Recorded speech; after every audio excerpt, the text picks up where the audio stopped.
Hey everyone, welcome back to my channel. I have a really fun tutorial today that kind of, my last project inspired me to make something else kind of along the lines of what I did before. And so I just wanted to share what I did with this. And I'm sorry if it's a little bit loud, if you can hear my dehumidifier. We're preparing for a hurricane slash tropical storm right now in San Diego. So it's been just, getting ready and just trying to be prepared, but not freak out, just make sure that we have everything we need. So I thought, what a better way to distract myself than make a video. So these are little folders that I made that have a little notebook in the back. And this one doesn't have a notebook. They are little, here's the notebooks. So basically, I guess the only way for me to describe this is it's a flow folder. When I first got into junk journaling, I learned about the term flow journal, which is basically when there's something in the journal that you can remove papers and add them if you want. So what I did is I just made a little elastic piece right here, and that's what's allowing me to store little pieces of paper in it, and ephemera and all sorts of like scraps you could put in here. But it's just, I always love that idea, and I haven't made an actual flow journal yet, but I just like the concept of being able to add papers and remove papers. And so the sides have little pockets you can put ephemera and different pieces in. And here's the back, and it's got the same sort of enclosure as my last one, so that you can have a little piece of, string or twine or something to tie it together. And then here's a couple of other ones that I made, and I didn't put any ephemera in this part yet, but they're really fun, and it's just like a really cool addition to a journal, or you could give it as a gift.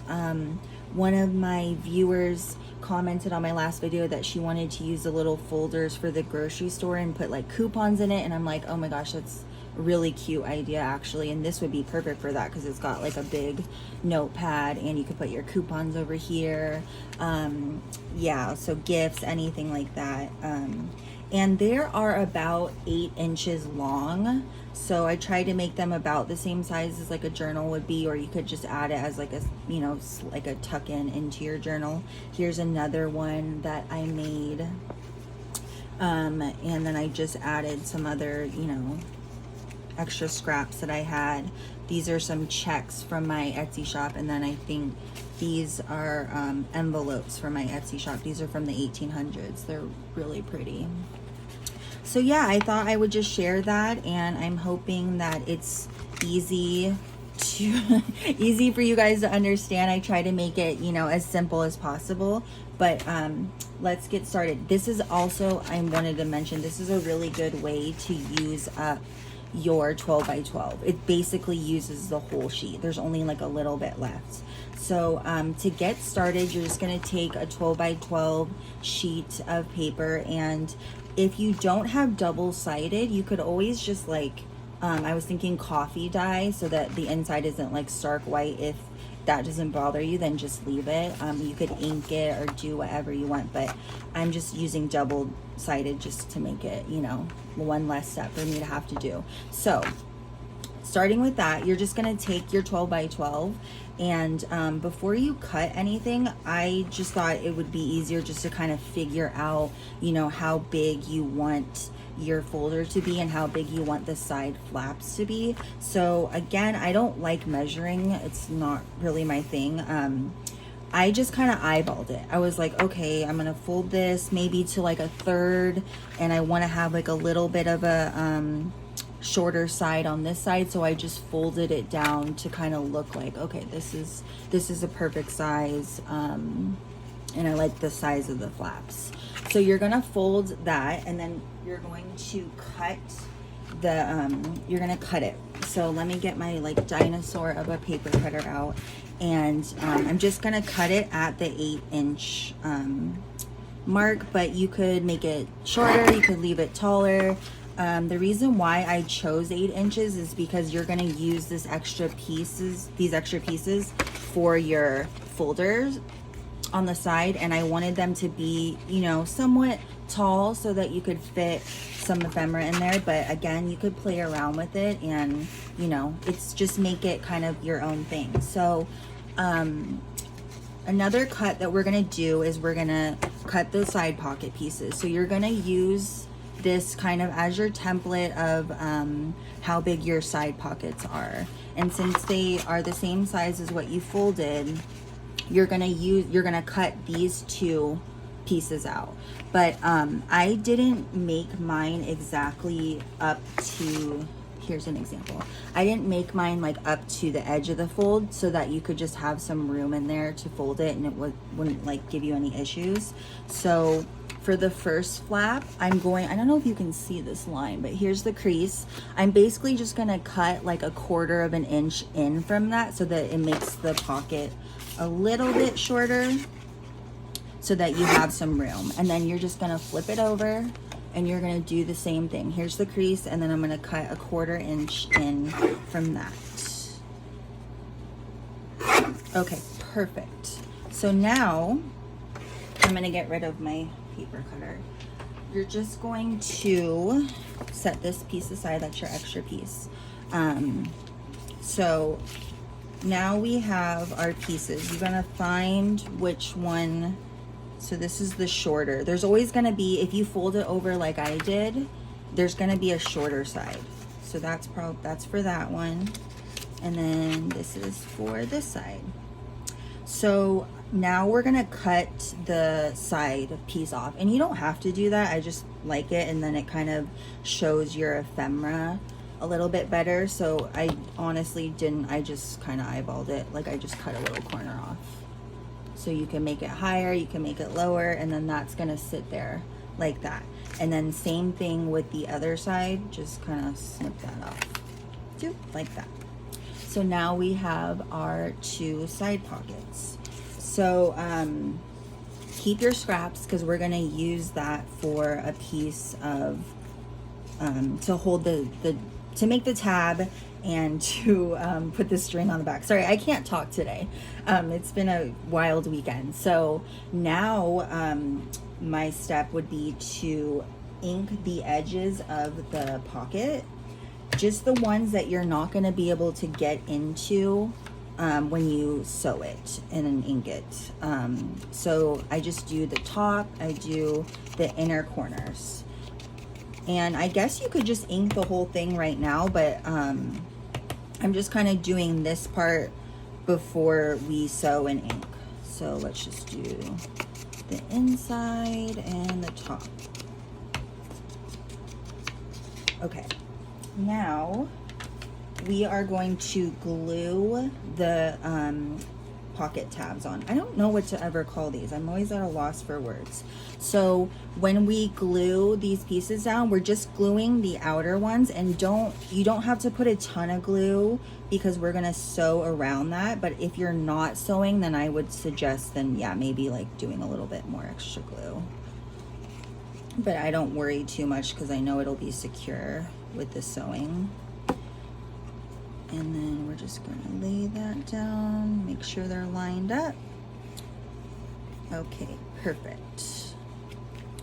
And then same thing with the other side, we're just doing the L shape, the outside.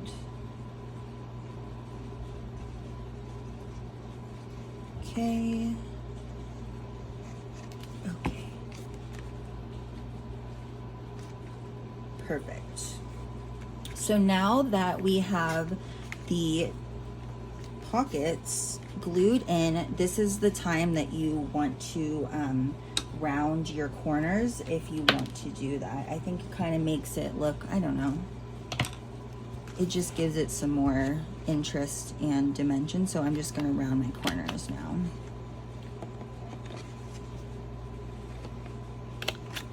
Okay. Okay, so now is the time that you want to ink this or sew it.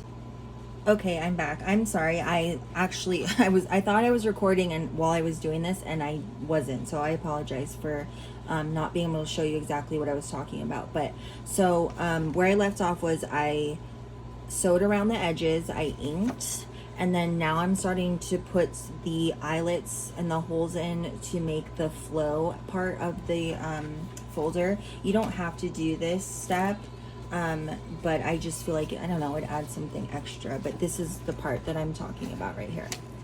Okay, so I was explaining that I hole punching to make my eyelets. You don't want to do it super close to the seam here. I learned that lesson the hard way. If you put it too close to the seam, you can't fit papers in when you're adding them. So make sure that you do your holes. Is this focused? Sorry if this isn't focused, but do your holes maybe 1/8 of an inch away from the side part and then like 1/4 of an inch from the top and bottom. So my next step is just adding this last eyelet, and you could try to do it without eyelets, but to me it's gonna probably rip, I would think. Maybe if you put like a reinforcement piece of cardstock or something, that might help.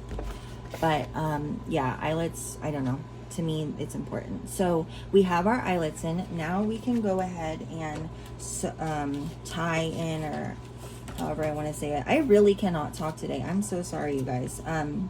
So what I'm using is elastic cord from Joann.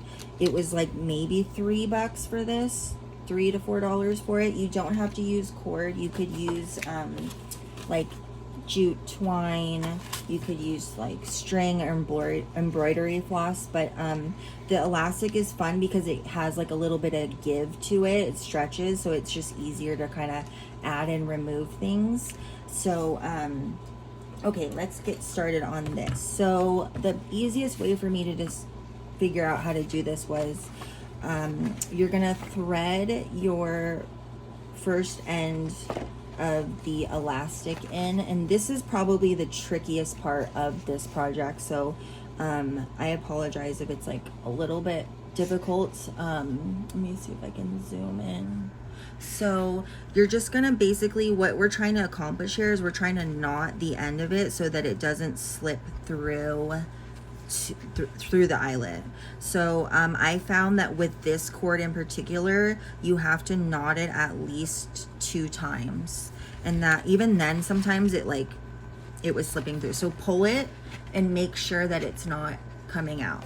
Okay, so then we're gonna do the other end, and since it's like connected to this long piece, I'm just gonna cut it off like, you know, somewhat close to the end. It's not that big of a deal because we're gonna cut off these little ends. So just slide this part in here, and then that's another positive thing about the elastic is you can kind of stretch it and pull it, and then it's kind of easier for you to make a knot. I tried to do this with the twine, and it was for sure more challenging, but it's possible. And it probably would be easier to do with string or like, you know, like I said, like embroidery floss. See, I just messed up right there and I didn't knot it in the right place. But when you're like making that second hole, see if you can catch the loop onto the other knot. I really don't, I hope I'm making sense, but if you catch it right there, it'll kind of stay, and then it won't like slide up and then do a knot up above. So I'm just gonna like keep knotting this. And there we go. So now I have like a pretty decent sized knot, and then it shouldn't pull through the other side. There, perfect. So if you want to leave the little ends on, you can, like to add something little like funky, but I just trim mine off because it's gonna add more bulk to a journal if you add that. So now we have the little knots in. Another suggestion I would say is if you're not using elastic, you could just tie, like, put the string in both sides and then tie a knot like right here. And that could be an easier way instead of having to like fumble around and do the knots on each end.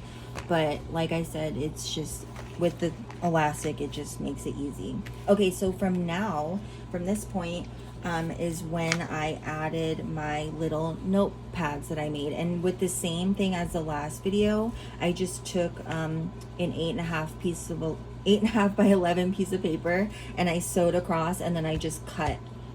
It made about 3 of them. I cut them down, and then I probably had to remove, I'd say like maybe an inch off the bottom just to make it fit. So we're gonna glue that down. And it's kind of, I don't know, it's fun because it's a little bit, it's like hidden. If you have ephemera tucked in there, you're not going to see it until you move the ephemera. So now we're just going to glue this down. Okay, perfect. So that's straight. Okay, there we go.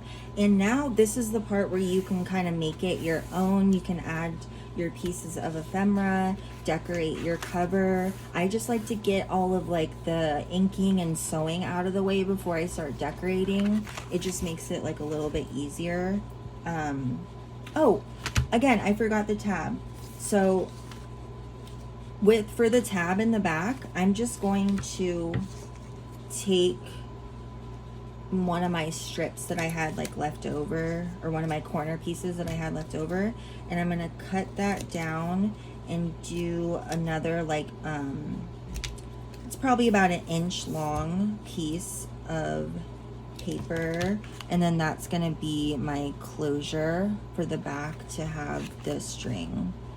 And I'm not sure what side to use. And I also try to do this without putting the string in first, You just want to make sure, like, once you glue this down, it's kind of hard to get the string in. So I was like having to put my scissors underneath it to lift it up, but it might be easier just to glue this on there like that, like we did with the other one. So I'll probably do that. I would suggest that unless you want to be like fiddling around trying to get the string in. So I'm going to put the glue on the top and the bottom only, and then just put this right in the middle of the folder around the string. Okay, like that. And then now you have your string in so that you can tie this closed. So I have some like clusters that I made that I was gonna try to see like if any of them work for the front. You could like collage on it, or just put, you know, something basic, or just like a piece of ephemera. But I have a bunch of these left over, so I'm just gonna use these probably. Like that. I think I'm gonna do this one. So I'm just going to glue this down. And if anybody makes these, I would love to see how you decorate them. I was seeing on Facebook some of the ladies were decorating them really cute, and I like to see how everybody else's like versions of things turn out, you know. Okay, so I got my like focal piece on there, and now like I'm gonna probably, like after we're done, I'm probably gonna go back and like ink around this a little bit more, because I kind of see like right here it needs to be inked. But now that we have the front piece done, you can start adding little pieces of ephemera. And what I did for this middle part, for the flow part, I just took like a bunch of my scraps. I was putting together kits for my shop, and I just had some scraps left over. This is really cool, like I think it's engineering notes, but they have really cool like images and designs on them. So I have these in my shop, and then I have some of these from, I think, oh yeah, these are the doctor's notes. These are really cool. This is from a doctor's ledger, so I was like hoping to use that somehow. But just play around with it. It might be a little bit too long, So I usually, what I have been doing when I'm making these, I just fold it over just so it'll fit like that. And then here's some music paper. And with this, I'm just gonna measure, okay, it's this long, fold it over. And then I'll have this piece that can go in here. So it's fun, you can like move stuff around, add stuff. It's a good like place to hold little bits and pieces, you know. Okay, so there's that. And then maybe one more. I have some of this like really pretty embossed paper that I was using for a project, so you could use that. Kind of give it like some more interest. Okay, so there's that. That's how it sits in there. You can take it out, you can leave it in. It's really cool. And then over here, I was using some Tim Holtz ephemera to stick in there. I have like a bunch of it left over. I also have some of these old envelopes from my shop and these receipts. I love these. These are from my shop too. These are really pretty, these blank checks, and just kind of like tucking stuff in just to kind of, you know, make it look interesting. I might take that one out. Let's do this. So yeah, it's just so fun to play with and add stuff and like make it your own, you know. But I hope I explained everything okay. I know it's a little bit more complicated than my last project, but once you kind of get the hang of it, like I was like making tons of these. And yeah, it's really, like I said, it's a good way to use up your 12 by 12. So I really appreciate you guys watching, and yeah, just subscribe, and I'm going to be making some more videos. So I will see you guys soon. Have a good day.